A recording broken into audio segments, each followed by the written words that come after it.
Dahil sa sobrang init ng weather. Grabe ang init. Dito na lang sa labas kakain. Ayan. Ano kaya mo? Paksiw na galunggong. Kamatis. With kamatis. With With fish.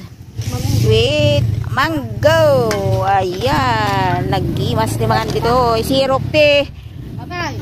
Sirok te kay mahugan ni. Ay, piman daw pa awan si Dada. Sina. Sebi, awan ka no. Awan sida. Grabe pudot na. Oh. So nga dito kami nga mga nag-imas deta mangga. Oh, dapay saba.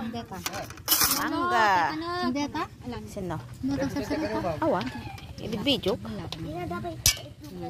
May kamalas si Damlan eh. Oh, nag-imas.